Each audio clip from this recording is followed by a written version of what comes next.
Ağqoyunlu dövlətinin xarici siyasətinə aid uyğunluğu müəyyən edin. Xarici siyasət sözünü burada dairəyə alırıq. Qızıl Ordu dövləti ilə Qaraqoyunlulara qarşı ittifaq yaratmışdır. Ağqoyunlu dövləti belə bir şey eləməyibdir. 1-ə A-nı X deyirik və variantlardan da A olanları çıxardırıq. 1-ə A-lar getsin. İkinciyə baxırıq. Sərhədlərin pozulmaması haqqında razılığa gəlmişdir. Həqiqətən də Qızıl Ordu dövləti ilə belə bir razılıq var idi Uzun Həsənin vaxtında. Səfəvi dövlətinə qarşı saziş imzalanmışdır. Bu yanlışdır. Qızıl Ordu dövləti ilə belə bir münasibət olmayıbdır. Ona görə 1-ə C-ni də çıxardırıq. Variantlardan 1-ə B-C olanı atırıq. Keçirik ikinci hissəyə. Artıq bizim cavabımız məlumdur.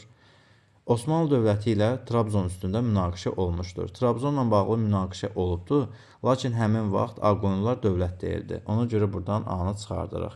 Qalır B və C. Sultan II. Bəyazidin dövründə dostluq münasibətləri yaratmışdılar. Bu düzgündür. Həqiqətən də Sultan II. Bəyazidlə Yaqub Padşah dost idi. Malatya döyüşündə Sultan II. Mehmetin qoşunlarını məğlub etmişdir. Bu da düzgündür. 1473-də qalib gəliblər.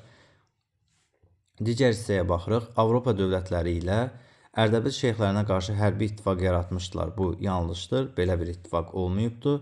B variantına baxırıq. Hərbi ittifaq yaratmaq üçün Venesiya ilə diplomatik münasibətlərdə olmuşdur. Həqiqətən də Venesiya ilə 1472-ci ildə hərbi ittifaq yaradılmışdır. Yəni B burada da düzdür. Nicah diplomatiyasından istifadə edərək Trabzon krallığı ilə müttəfiq olmuşdur.